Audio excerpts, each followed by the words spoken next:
보통 송구영신 하면은 한 해가 지나가고 새해를 맞이한다라는 뜻이잖아요. 그래서 보통은 한 해를 지나고 새해를 맞이할 때 송구영신이라는 말을 쓰는데, 저는 오늘 여러분에게 도전하고 권면해요. 어떤 해의 지남의 송구영신이 아니라 저와 여러분의 영혼의 송구영신이 일어나기를 소망합니다.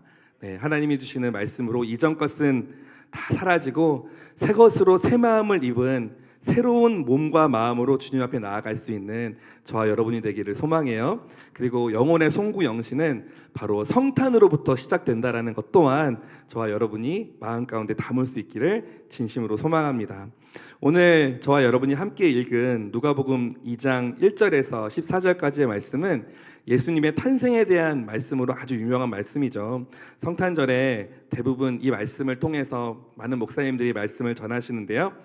오늘 저는 이 1절부터 14절까지의 말씀을 통해서 예수님은 우리에게 어떤 모습으로 오신 분인가에 대해서 한 세 가지 정도로 나누어서 저와 함께 여러분과 함께 나누기를 원해요. 먼저 언약의 성취로 오신 예수님입니다. 예수님은 어떤 모습으로 오신 예수님인가? 언약의 성취로 오신 예수님입니다. 2장 1절에서 5절까지 다시 한번 같이 읽어볼게요. 1절에서 5절까지요. 자, 같이 읽게요. 시작. 그 무렵 아우구스투스 황제가 칙령을 내려 전 로마 통치 지역은 호적 등록을 하게 됐습니다. 이것은 구레뇨가 시리아의 총독으로 있을 때 실시된 첫 번째 호적 등록이었습니다. 그래서 모든 사람은 호적을 등록하기 위해 각자 자기 고향으로 갔습니다. 요셉도 갈릴리 나사렛 마을을 떠나 다윗의 마을인 유대 땅 베들레헴으로 올라갔습니다. 요셉은 다윗 가문의 직계 혈통이었기 때문입니다. 그는 약혼한 마리아와 함께 호적을 등록하러 그곳에 갔습니다. 그때 마리아는 임신 중이었습니다. 아멘. 자, 이 부분은 말씀의 성취로 이 땅에 오신 예수님에 대해서 말해주고 있어요. 여러분, 구약 성경에 보면 미가서라는 예언서가 있습니다. 미가라는 선지자가 하나님의 말씀을 받아서 하나님의 백성들에게 이것이 하나님의 말씀이다 라고 선포한 미가서라는 예언서가 있는데요. 그 미가서에는 이스라엘을 구원할 메시아, 헬라어로 하면 그리스도죠. 이스라엘을 구원할 메시아가 다윗의 고향인 베들레헴에서 나실 것이다 라고 예언을 하고 있어요. 자, 한번 그 부분을 한번 읽어보도록 하겠습니다. 미가서 5장 2절 말씀이에요. 미가서 5장 1절에 태어날 구원자 메시아가 어떤 곳에서 어떤 모습으로 태어나실지 나와 있습니다. 한번 보여주세요. 자, 함께 읽어보겠습니다. 시작. 그러나 너 베들레헴 에브라다야, 비록 내가 유다 족속들 중 아주 작지만 이스라엘을 다스릴 사람이 너로부터 나올 것이다.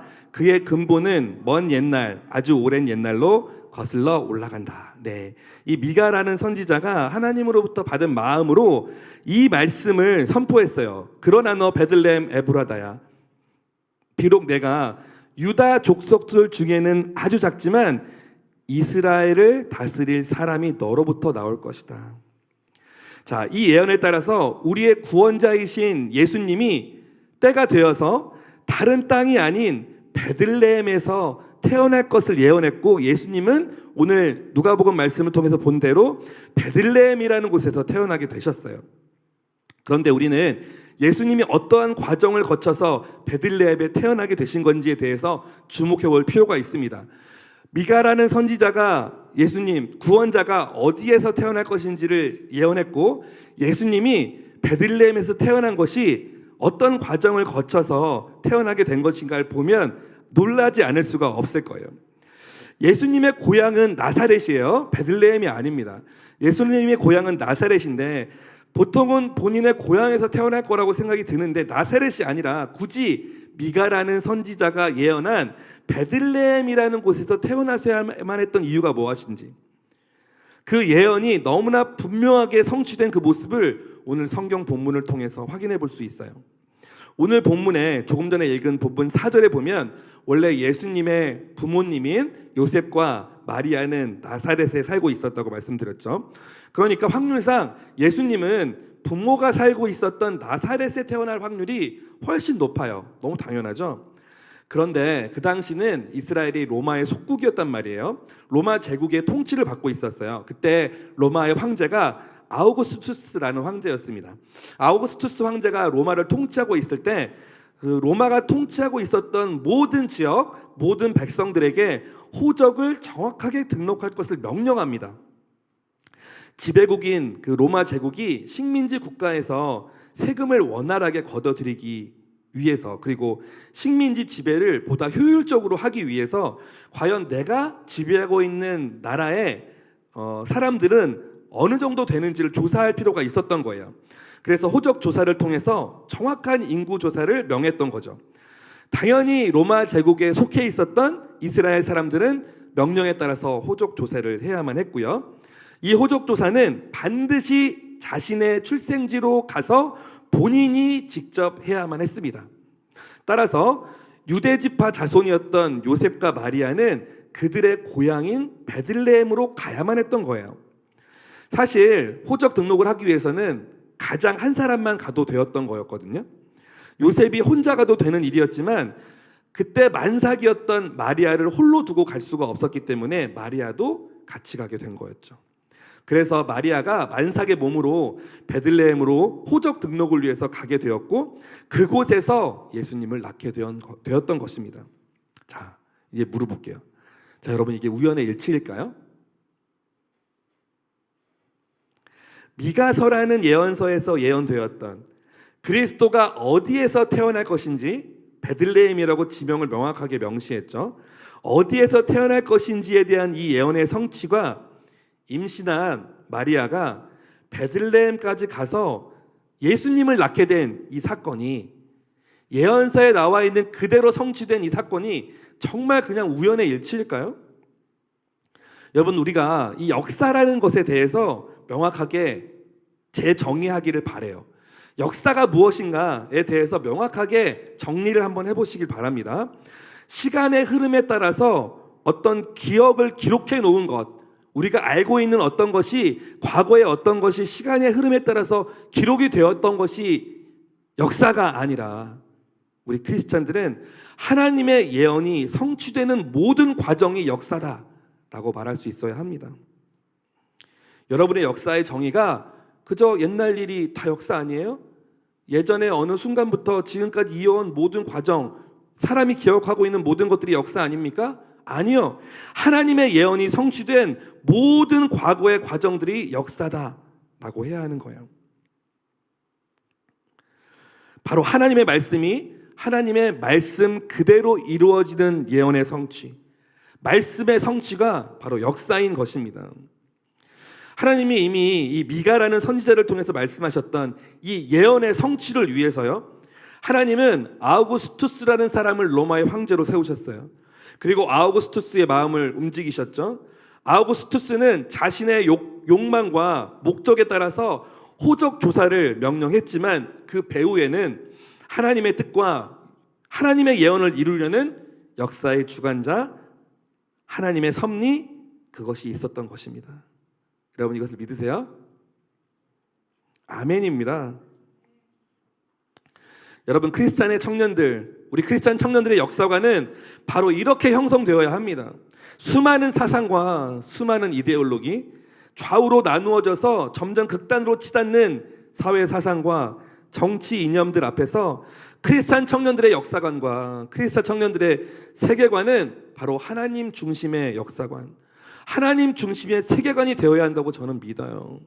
그래야 이 혼란의 시대에, 이 혼돈의 시대에 이리로 저리로 휩쓸리지 않고 생각과 마음의 중심을 바로 잡을 수 있을 것입니다.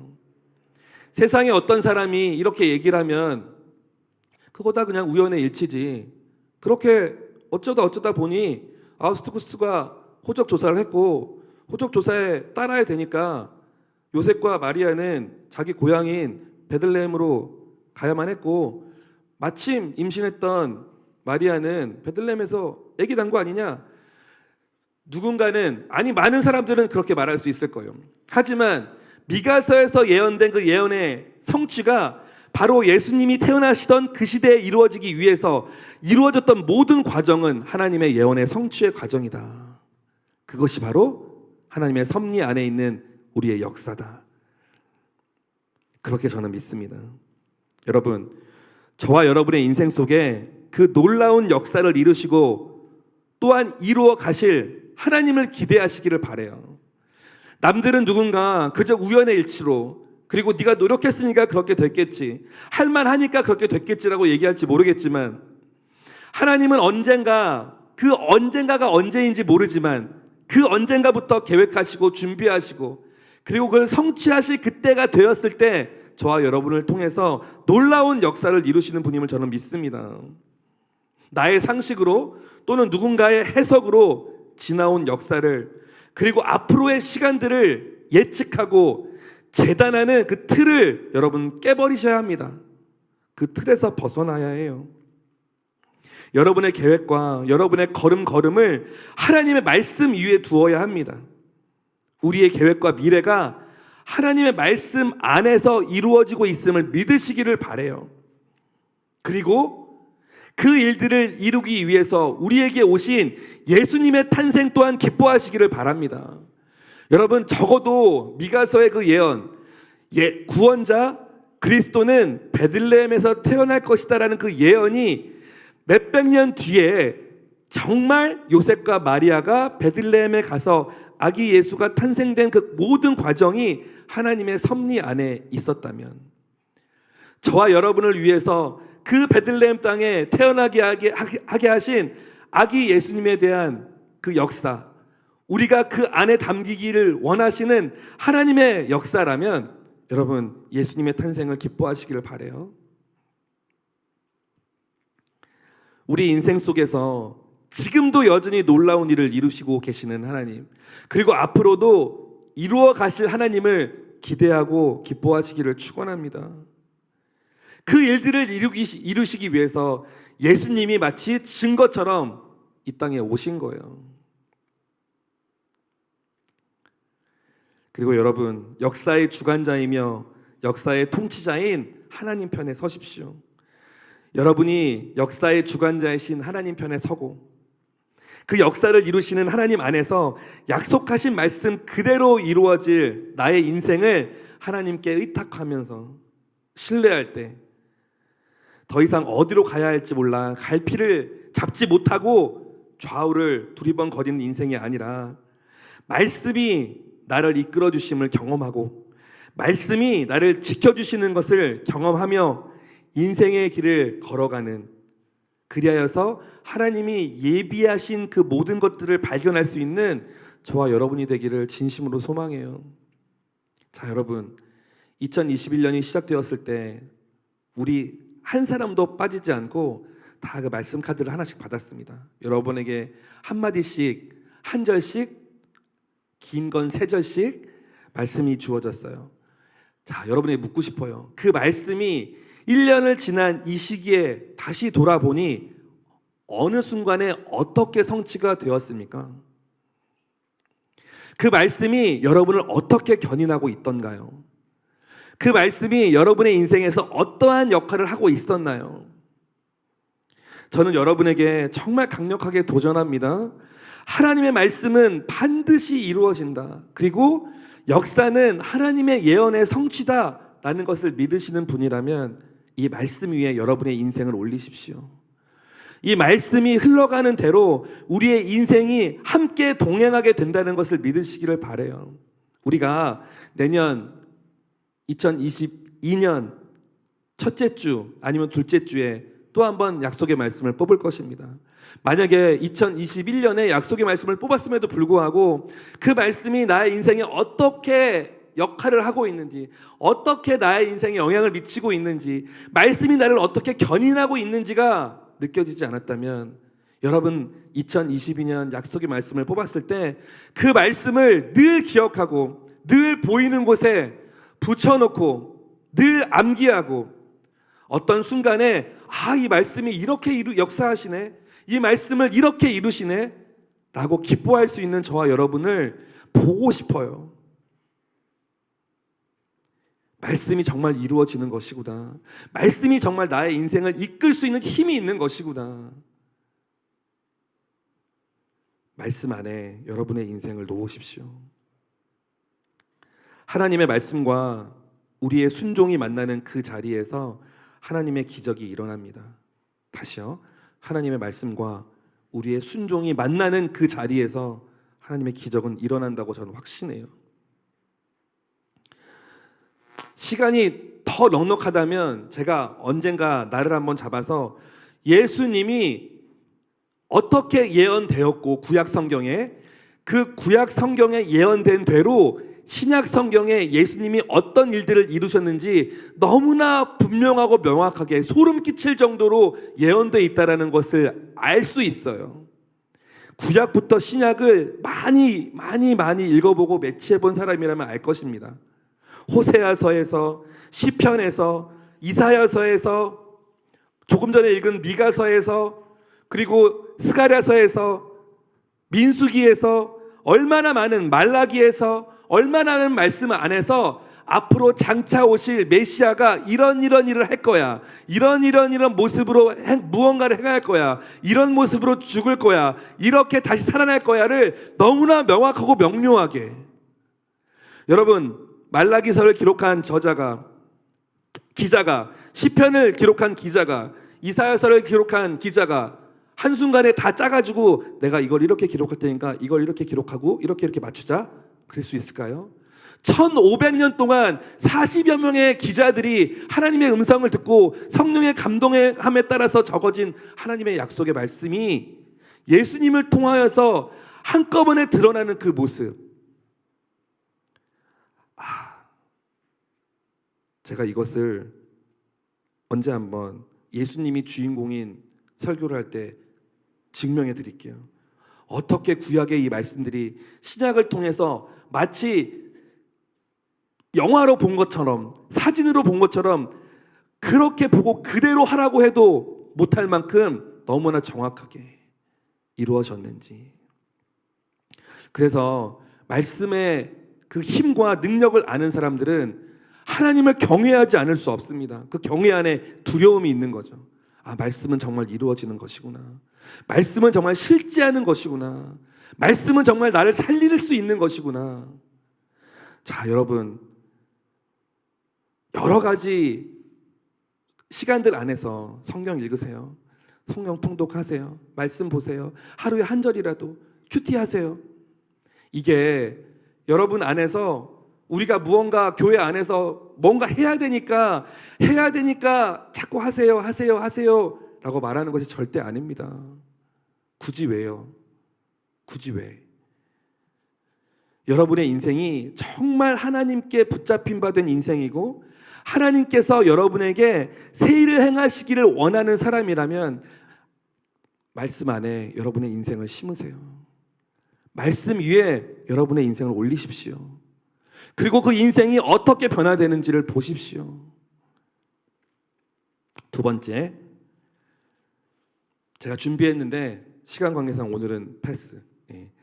첫 번째는 언약의 성취로 오신 예수님이라고 했죠. 두 번째, 완전한 사람으로 오신 예수님의 모습이 오늘 말씀 누가복음 2장 5절에서 7절까지 나옵니다. 누가복음 2장 5절에서 7절 한번 읽어볼게요.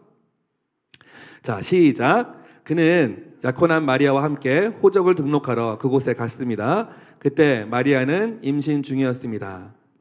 그들이 그곳에 머무르는 동안 해산할 때가 돼 마리아는 첫 아들을 낳거든 아기를 천으로 싸서 구유에 눕혔습니다. 여관에는 그들이 들어갈 빈방이 없었기 때문입니다. 너무 잘하는 말씀이죠. 베들레헴에 완전한 인간으로 태어나신 예수님의 모습을 보여주고 있어요. 너무나 열악하고 보잘것없는 너무나 비천한 자리. 여러분, 어떤 인생이 창고나 헛간에서만 태어났다고 해도 너무 불쌍하게 볼 텐데 소나 말이 있는 마국간, 예수님이 처음 몸을 뉘인 자리는 소의 밥그릇, 말의 밥그릇, 그 여물통이었어요. 어떤 인생에 태어남에 이런 모습이 누가 있을 수 있습니까? 나는 태생부터가 너무 비천해. 나는 태생부터가 너무 비참했어 라고 말한 그 누구도 예수님의 탄생보다 비천한 사람은 단 한 명도 없을 거예요. 뭐 그냥 예전에 우스갯소리도 아이고 그냥 밭 갈다가 애를 그냥 밭에서 낳았어요. 그냥 뭐 이렇게 밭일 하다가 애기 낳았어요. 이런 우스갯소리로 이런 얘기, 물론 실제지만 이런 얘기 하지만, 어떤 아기가 요즘에는요 여러분 얼마나 잘 돼 있어요. 애기 낳으려면 그 전부터 태교하죠. 몸 상태 잘 준비하죠. 애기 태어나기 전부터 애기에게 필요한 물건들 다 구입하죠. 정말 좋은 정보들 많이 줄 수 있는 여러 가지 정보처들이 있죠. 그리고 산모들을 위해서 정말 깨끗하고 좋은 환경에서 아이 낳게 하죠. 그런 전문 병원들이 있죠. 시대가 과거이지만 이때에도 아기를 낳는 일은 아주 고귀한 일이었을 거예요. 다른 것은 몰라도요. 그렇다면 정말 어디 갈 곳이 없어서 겨우 들어간 이 마국간에 여물통에서 예수님이 처음 누이셨다라는 것은 그 당시에 그 누구와 비교해도 비교가 안 되는 아주 낮고 천한 탄생이었겠죠.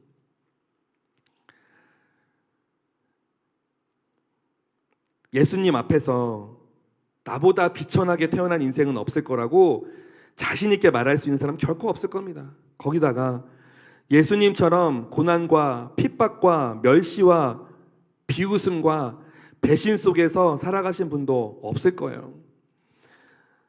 그 누가 제가 지금 하는 말에 이견을 달겠어요. 예수님이 무슨 죄가 있습니까? 예수님의 그 시작에 어떤 문제가 있었죠? 왜 예수님은 태어날 때부터 그렇게 비천하게 태어났고, 왜 그런 고난과 핍박과 멸시와 비웃음과 배신을 당해야만 했을까요? 당할 만한 이유가 있었나요? 아니요. 예수님은 그의 공생활 내내 말씀 가르치고 복음 전하고 사람들 병 고쳐주고 그것 말고는 하신 일 없습니다. 그럼에도 불구하고 온갖 음해와 죽이려는 시도와 사람들의 협박과 핍박 속에서 살아가신 분이죠. 그렇기 때문에 여러분이 아무리 비참한 상황에 처해 있다 한다 할지라도, 우리가 너무나 형편없는 상황 속에 놓인다 할지라도, 예수님은, 다른 사람은 몰라도 예수님은 우리를 이해할 수 있는 분이에요. 누군가가 나에게 다가와서 괜찮아, 힘내 라고 하는 말만큼 마음 상하는 말이 어디 있습니까? 뭘 안다고, 지금 나의 상황을 어떻게 안다고. 그런데 정말 동일한 상황을 경험해 본 사람의 위로나 격려는 그래도 마음에 와닿는 감동이 있죠. 내가 그 마음 안다. 그래, 이 마음 아시죠? 예수님만 유일하게 모든 상황에 모든 어려움과 고난과 힘듦을 이해할 수 있는 분이에요. 그렇기 때문에 우리는 예수님께 나의 모든 것을 얘기할 수 있는 것입니다. 인간으로서 경험할 수 있는 가장 낮고 천한 모습과 가장 최악의 시간들을 보내신 분이기 때문에 우리의 가장 힘들고 어려운 상황과 모습도 이해하실 수 있는 분인 거죠. 예수님이야말로 진정한 상처 입은 치유자요, 가장 낮은 곳으로 임하신 온 열방의 왕이신 거죠. 제가 전에 한번 말씀드린 적이 있을 거예요. 돌아가신 하영조 목사님 살아계실 때 우리 지금 40일 새벽 예배 하고 있듯이 40일 특별 새벽 기도의 기간이었어요. 아주 건강한 사람들도, 저와 여러분 말씀드리는 겁니다, 아주 건강한 사람들도 40일 새벽 예배 나오는 거 부담스럽잖아요. 피곤하고. 그런데 40일을 매일같이 말씀을 전하고 기도를 인도하셨었어요. 목사님의 건강 상태로서는 불가능한 일이었습니다. 그 당시만 해도 목사님 간암 수술을 벌써 5번, 6번 하신 상태였고요. 일주일에 3번씩 투석을 했던 상황이었어요. 여러분, 저는 뭐 도저히 경험을 안 해봐가지고 이해가 안 되는데, 투석을 하면요 사람이 그냥 죽었다 살아난다고 하더라고요. 온몸에 있는 피를 다 빼내고 새로운 피로 몸을 다시 싹 갈아 엎는 거잖아요. 그리고 이미 나의 몸은 간암 수술 5번, 6번이나 했기 때문에 얼마나 힘든 상태겠어요. 그런데도 불구하고 40일 특별 새벽 기도에 인도 멈추지 않았어요. 그때 저도 그 현장에 있었는데 목사님이 하셨던 말씀이 처음에는 굉장히 너무 재밌는 거예요. 너무 웃겼어요. 네. 근데 코끝이 찡해졌습니다. 어떤 말씀이었냐면, 여러분 새벽에 나와서 기도하세요. 하나님께 간절하게 매달려서 기도하십시오. 새벽 예배 나오기 힘드세요? 일찍 일어나서 나오는 게 그렇게 너무 어려우세요? 컨디션이 너무 안 좋고 건강에 무리가 가니까 못 나오시는 분들도 있으시죠? 라고 하시면서 이렇게 말씀하셨어요. 여러분, 내 앞에서 그런 말이 나옵니까? 했을 때 막 회중은 웃었어요. 저도 웃었고요. 네. 그런데 웃다가 코끝이 찡해졌어요. 그래요. 이런 몸을 하신 분도 그냥 예배 참석하는 것도 어려울 텐데 매일 나와서 기도 인도하고 예배 인도하고 설교하는 거 얼마나 어렵겠어요. 그런데 매달릴 수 있는 존재가 하나님밖에 없는 거예요. 내가 담임 목사기 때문에, 내가 나와서 설교해야 되는 설교자기 때문에 그 자리에 의무감과 책임감으로 나오는 게 아니에요. 다 말렸어요. 모든 사람들이 나오시지 마시라고, 쉬시라고, 건강을 지키시라고.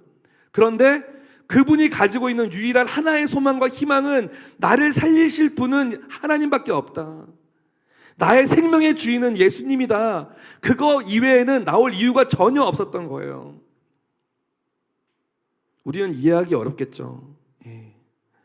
극단의 상황까지 처해본, 건강에 아주 극단의 상태까지 처해보지 않고서야 어떻게 그걸 알겠어요.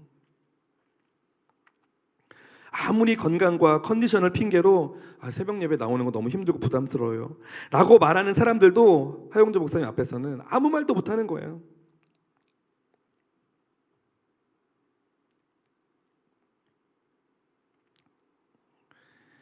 자신이 그런 아픈 몸의 상태를 가지고 있으니까 몸이 아픈 사람들의 마음을 얼마나 잘 알겠어요. 그럼에도 불구하고 유일한 소망, 유일한 희망, 예수 그리스도, 그걸 전하고 싶었던 거죠. 낙심하지 말고 하나님께 더 가까이 나오라. 그럴 때일수록, 그럴 때이니까 더 하나님 앞에 나아오라 라고 하는 목사님의 말씀에 건강한 사람들도 큰 도전을 받았습니다. 네가 나만큼 아파봤냐? 네가 나만큼 힘들어봤어? 네가 나에 대해서 뭘 안다고 나오라 마라 하냐? 라고 말했던 사람들도 하 목사님이 도전 앞에서는 아무 말도 할 수 없었어요. 여러분, 아파본 사람이 아파본 사람 마음을 압니다. 네. 슬픔에 밤새 눈물 지어본 사람이 슬픔으로 긴 밤을, 그 고독과 어둠의 시간을 보내본 사람의 마음을 너무나 잘 이해하는 거예요. 예수님이 바로 그런 분입니다. 가장 비천한 시간, 여러분 태어날 때부터 그분의 마지막 그 십자가의 시간까지, 그분의 삶의 여정 안에서 성령으로 충만하여 감격하고 감동하고 기뻤던 시간들이 있었을지 몰라도 그의 탄생과 그의 마지막은 가장 낮은 자의 모습으로, 가장 고통스러운 자의 모습으로, 가장 비천한 자의 모습으로 그렇게 살아가셨어요. 그렇기 때문에 저와 여러분의 희노애락을 가장 잘 아시는 분은 바로 예수님입니다. 여러분, 이 자리에 지금 저 그리고 여러분 각자마다 가지고 있는 너무나 고통스럽고 너무나 우울하고 너무나 괴롭고 너무나 억울하고 너무나 가난하고 그래서 어찌해야 할 바를 모르는 사람 있을 줄로 압니다. 이 세상 누구를 찾아가 보아도 해결되지 않아요. 그리고 그것을 알기 때문에 절망하고 있는 것도 알겠습니다. 아무리 유명한 심리 상담가도, 아무리 유명한 목회자도 지금 현재 저와 여러분의 상태를 해결해 줄 수 있는 사람 없어요. 아주 잠시의 위안을 줄 수 있겠죠. 결론 말씀드립니다. 예수님께 나아오십시오. 예수님께 나아오세요. 하나님 손 붙잡으세요. 그것 이외에는 우리 평생에, 지금 이 시즌뿐만 아니라 저와 여러분의 평생에 그것 말고는 우리가 붙잡을 소망은 없습니다. 한 번 말고 계속해서 끊임없이 예수님이 자신의 손을 붙잡고 내가 예수님 손 붙잡고 살려달라고 하는 것 같았는데 어느 순간 예수님이 나의 손을 붙잡고 가고 계시는구나라고 말할 때가 올 것입니다. 그때까지 예수님이 나의 손을 붙잡고 가시는 거였구나 라는 것이 경험적으로 알아질 때까지 예수님만 바라보십시오. 세상에 누구도 이해할 수 없는 여러분의 상황과 여러분의 마음과 여러분의 지금을 예수님 다 알고 계십니다. 아무런 음성 들리지 않는데요? 기도해봐도 아무런 느낌이 오지 않는데요? 라고 멈추지 마세요. 여러분의 느낌을 믿지 마십시오. 여러분의 감각과 감정을 신뢰하지 마세요. 진리를 믿으십시오. 예수님이 여러분의 참된 위로자가 되실 것입니다. 예수님이 여러분의 진정한 소망이 되어주실 거예요. 그날이 올 것입니다. 예수님은 저와 여러분을 위해서 오신 분이에요. 그렇기 때문에 그분을 부르십시오. 그러면 그분이 저와 여러분을 붙잡아 주실 줄로 믿습니다. 자, 세 번째, 기쁜 소식으로 오신 예수님입니다. 복음으로 오신 예수님, 2장 8절에서 14절까지의 말씀을 보겠습니다. 2장 8절에서 14절이요. 함께 읽겠습니다. 시작. 한편 목자들은 바로 그 지역 밤에 양떼를 지키고 있었습니다. 주의 천사가 그들 앞에 나타나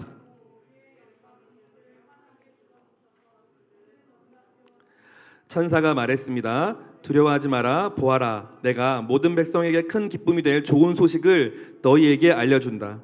오늘 구주이신 주 그리스도가 다윗의 동네에서 태어났다. 너희가 천에 쌓여 구유에 누워있는 아기를 볼 것인데 그것이 너희에게 표적이 될 것이다. 갑자기 그 천사와 함께 하늘의 군대가 큰 무리를 이루며 나타나 하나님을 찬양하며 말했습니다. 지극히 높은 곳에는 하나님께 영광이요 땅에서는 하나님의 은총을 입은 사람들에게 평화로다. 네, 10절에 모든 백성에게 큰 기쁨이 될 좋은 소식을 너희에게 알려준다. 지극히 높은 곳에는 하나님께 영광이요 땅에서는 하나님의 은총을 입은 사람들에게 평화가 임한다. 하나님께는 영광이요, 예수님의 탄생이 하나님께는 영광이고 우리 모두에게는 평화가 임한다는 겁니다. 여러분에게 정말 좋은 소식은 무엇이에요? 여러분이 기다리고 있는 좋은 소식은 무엇입니까? 아니면 여러분이 지금까지 들어온 소식 중에 가장 기뻤던 소식은 무엇이죠? 어떤 소식이 여러분을 기쁘게 할 수 있습니까? 무엇이 여러분에게 복음이에요? 어떤 말이 여러분에게 복음이 되겠습니까? 각자가 다 다른 복음의 소식들 기다리고 있겠죠. 여러분, 정말 진정으로 우리 인생에 복음이 될 만한 소식은 무엇일까요? 정말 본질적으로. 대부분은 눈에 보이는 무언가, 현실적으로 나에게 현실적인 어떤 문제를 해결해 줄 수 있는 무언가를 얘기하는 분들이 많이 있을 것 같아요. 하지만 본질적으로 정말 내 인생에 기쁨을 줄 수 있는 것, 내 인생에 복음이 되는 것, 나의 인생에 좋은 소식은 그렇지 않습니다. 왜냐하면 우리는 비록 갖고 있지 못하지만 물질적으로 그리고 현실적으로 갖기 원하는 것을 이미 가진 사람들이 많이 있어요. 그런데 그들이 정말 행복한가? 를 따져보면 그 행복은 그저 아주 잠시였다라는 것을 우리는 알고 있습니다. 그렇다면 우리에게 정말 기쁨이 되는 좋은 소식, 우리에게 정말 우리의 영혼을 기쁘게 하는 좋은 소식은 무엇일까요? 여러분이 좋아하는 바로 그 단어들입니다. 행복, 사랑, 위로, 화평, 평강. 여러분, 본질적으로는 이것들이 우리에게 기쁨을 주는 것이에요. 본질적으로는요. 바로 우리를 위해서 이 땅에 오신 예수님이 세상에 빼앗긴, 그리고 사단에게 빼앗긴 진정한 행복과 진정한 위로와 진정한 사랑과 진정한 기쁨과 진정한 평안을 주시는 분임을 믿습니다. 아멘. 저와 여러분 안에 지금 바라고 있는 것, 소망하고 있는 것, 이게 있으면 정말 좋겠다, 이런 사람 만나면 정말 좋겠다, 이게 나의 손에 쥐어지면 정말 행복하겠다 라고 말할 수 있지만 정말 더 본질적으로 내 영혼을 기쁘게 할 수 있는 것, 나의 평생에 나를 행복하게 해줄 수 있는 것은 무엇인가를 곰곰이 한번 생각해 보십시오. 여러분, 그것은 사랑입니다. 위로이고요, 화평이에요. 내 안에 내면의 평강입니다. 그리고 예수님만이 그것을 저와 여러분에게 주실 수 있어요. 예수님은 우리가 새롭게 호흡하고 새롭게 세상을 바라보고 새롭게 세상 안에서 살아갈 수 있는 그 새 생명을 주시기 위해서 이곳에, 이 땅에 오셨어요. 예수님은 우리가 어디에서도 경험하지 못했고 앞으로도 경험할 수 없는 진정한 회복을 주시기 위해서 우리에게 오셨습니다. 예수님은 우리가 어디에서도 받아보지 못했고 앞으로도 어디에서도 받아볼 수 없는 그 사랑과 위로를 주시기 위해서 이곳에 오셨어요. 자, 여러분, 이것이 정말 여러분에게 좋은 소식이 되길 바랍니다. 그리고 정말 여러분에게 소망의 소식이 되길 바라요. 지금까지 수없이 많은 시간들을 다른 것들을 찾으며 구하며 살았던 저와 여러분에게 진정한 소망이 되는 기쁜 소식이 무엇인가? 여러분, 느껴지지 않아도 예수 그리스도다. 이거 정답이에요. 이것이 정답입니다. 혹시 다른 게 있지 않을까? 무언가 또 다른 것이 있지 않을까? 아니요. 여러분 안에 본질적으로 우리의 영혼에 참된 기쁨과 소망이 되는 것은 예수 그리스도밖에 없다는 것을 기억하길 바라요. 하지만 여러분, 수많은 시간들을 지나오면서 앞으로 지내가면서 또다시 우리는 다른 것에 눈길을 돌릴 것입니다. 아, 이것이 나에게 기쁨을 줄 것 같은데, 이것이 나에게 소망이 될 것 같은데. 하지만 여러분 기억하세요. 그것으로부터 소망이 끊기는 바로 그때, 그것으로부터 평강과 기쁨이 끊어지는 바로 그때, 바로 기억하십시오. 그렇지, 나의 소망은 예수 그리스도지. 나에게 복음은 예수 그리스도지. 나에게 진정한 기쁨을 주는 것은 예수 그리스도밖에 없지. 그리고 예수님의 이름을 부르십시오. 놓아버리지만 마세요. 여러분이 원하는 걸 받지 못했다고, 얻지 못했다고 낙심하고 실망하는 그 순간 예수 그리스도의 이름을 기억하십시오. 구원자로 오신 예수님의 탄생이 정말 저와 여러분에게 굿뉴스, 복음이 되기를 진심으로 축복합니다. 그런데 여러분은 정말 예수님의 구원이 필요합니까? 저와 여러분에게는 정말 예수님의 구원이 필요해요? 예수님이 우리의 구원자로 오셨다라는 것은 기쁜 소식이라고 하는데, 나 구원이 필요한 사람인가? 라고 여러분 생각하고 계세요? 우리는 구원을 받아야 할 존재 맞습니까? 맞아요? 누군가에게 구원을 받는다는 것은, 누군가를 구원자로 여긴다는 것은, 그리고 누군가에게 구원을 받아야 한다는 것은 어떤 의미일까요? 왜 누군가는 왜 구원자를 그토록 바라고 기다리는 걸까요? 여러분, 구원을 받았다라는 것은 우리의 영적인 소속이 결정된다는 거예요. 우리의 영혼의 소속이 어디론가 결정된다는 것입니다. 쉽게 얘기하면 구원은 우리의 영적 소속이 결정된다라고 생각하시면 돼요. 나의 영혼이 어디에 속해 있게 되는 것인가? 그것이 바로 구원을 받았다라는 거예요. 예수로부터 구원을 받았다. 우리의 영적인 소속이 예수님이 되는 것입니다. 누군가는 이만희가 나의 구원자다. 누군가는 JMS가 나의 구원자다. 누군가는 하나님 어머니가 나의 구원자다라고 말하는 사람이 지금도 있습니다. 알라가 나의 구원자다라고 말하는 사람이 있죠. 김일성, 김정일, 김정은이 우리의 구원자입니다 라고 말하는 사람도 있어요. 그들의 소속이 그 아래에 있는 겁니다. 불행하게도 그들의 소속이 그렇게 결정돼 버렸어요. 저와 여러분도 우리 영혼의 소속을 결정해야 합니다. 어디에도 속하지 않고는요, 여러분 살 수 없어요. 나는 그냥 나만 믿어요. 그냥 나에게 주어진 삶, 내 스스로 열심히 나만 믿고 열심히 살게요. 자신이 자신에게 소속되어 있는 거겠죠. 그렇게 살 수는 없어요. 내 영혼이 있어야 할 자리, 내 영혼이 머물러야 할 자리, 그 자리가 어디인지를 결정해야 나의 구원자가 분명해지고 그때부터는 나의 영혼의 태도도 정해지는 겁니다. 예수님이 사셨던 그 로마 시대의 구원자, 로마 황제였죠. 아우구스투스 황제는 백성들의 구원자였고 백성들의 신이었어요. 조금 전에도 말했던 것처럼 지금도 여전히 북한 주민들은 그들의 영도자를, 그들의 구원자를 김일성, 김정일, 김정은 3부자로 믿고 있어요. 내가 누구를 나의 구원자로 여기느냐가 나의 현재와 나의 미래를 결정합니다. 당연한 거 아니겠어요? 여러분, 우리가 이단을 믿고 따르는 너무나 확신에 차서 그곳에 있는 사람들 불쌍히 여기지만 그들은 자신들의 현재와 미래를 그렇게 정했어요. 이만희가 나의 구원자입니다. 알라가 나의 구원자예요. 정상적인 우리에게 보기에는 너무나 이해가 안 되지만 그들은 그의 영혼을 그렇게 소속시킨 것입니다.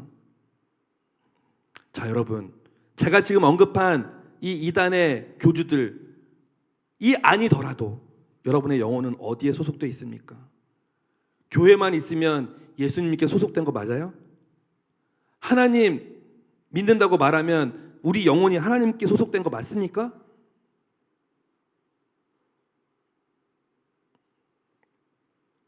(2021년에서) 2022년으로 넘어가는 이때 저와 여러분의 영적인 송구영신이 일어나길 바라요.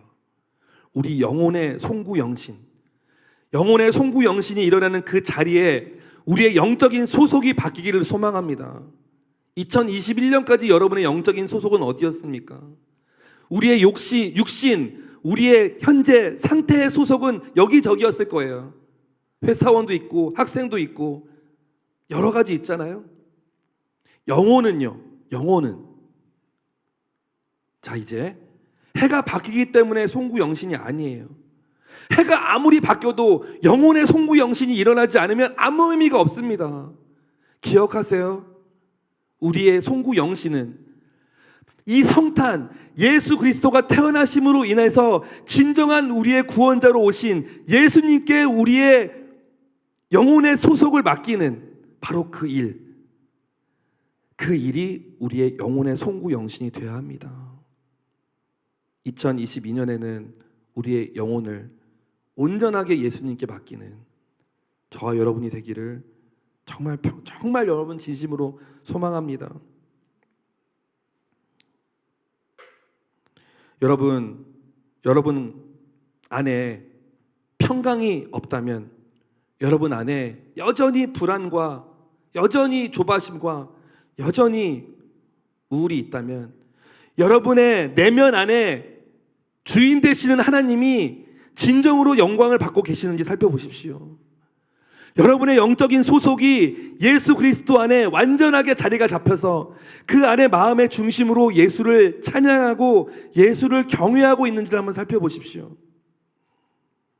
내 마음의 중심에 주인의 자리에 누가 있느냐에 따라서 내 영혼의 평강이 유지되느냐 깨지느냐가 결정돼요. 여러분이 주인 노릇하고 있다면 얼른 주인 자리를 하나님께 맡겨드리시고, 다른 누군가가 주인 노릇하고 있다면 그 주인 자리 얼른 내려놓게 하시고 예수님을 그 자리, 주인의 자리에 놓으십시오. 하나님께 온전히 내 인생의 주인됨을 드리고 영광을 돌리고 예배 드리는 곳으로 저와 여러분의 영혼의 소속이 결정될 뿐만 아니라 그 영혼 가운데 참된 평안이 임하는 것을 경험하시기를 소망합니다. 자, 여러분, 이제 이 성탄을 맞이하여서 예수님이 굿뉴스, 기쁜 소식, 복음으로 우리에게 오신 것이 우리의 영혼의 송구영신 되었습니다. 이제 실질적으로 2021년에서 2022년으로 넘어가요. 우리는 늘 습관적으로 새해가 되면 새로운 마음을 품을 수 있는 그런 분위기가 만들어지죠. 잘 됐어요. 저는 12월 25일이 송구영신하고 붙어있는 게 너무 좋아요. 그동안은 성탄 예배는 따로, 송구영신 예배 따로, 신년 따로라고 생각했다면 아닙니다. 이미 오늘 12월 25일 성탄 예배를 통하여서 우리의 영혼은 송구영신 되는 겁니다. 그 상태에서 2022년을 맞이하는 거예요. 할렐루야, 아멘. 오늘 저와 여러분 찬양하고 기도할 텐데 다른 어떤 것보다도요, 여러분 안에 하나님 내 영혼 송구영신합니다. 이전에 내가 가졌던 모든 생각들, 마음들 이제 빠이빠이, 굿바이, 작별할게요. 이제 나의 영혼의 소속을 예수님에게로 두고 예수님이 나의 영혼의 주인 되심에 참된 평강을 누리는 2022년 되기를 소망합니다. 수많은 일들이 내 눈앞에 있을 거예요. 수많은 경험들을 맞닥뜨리게 될 것입니다. 수많은 일들이 2022년에 저와 여러분을 기다리고 있을 거예요. 하지만 그럼에도 불구하고 담대함으로 주님을 만날 수 있는가, 담대함으로 세상급에 설 수 있는가 없는가는 나의 내면의 상태가 어떠하느냐에 따라 결정됩니다. 믿으시죠? 나의 내면의 상태가 나의 주인을 예수님으로 여기고 주인 나의 마음의 중심에 예수님을 모시고 주님이 주시는 평강이 나의 평강이 된다면 그 무엇이 두렵겠어요? 그 무엇이 나의 생각과 마음과 정신을 혼미하게 하겠습니까?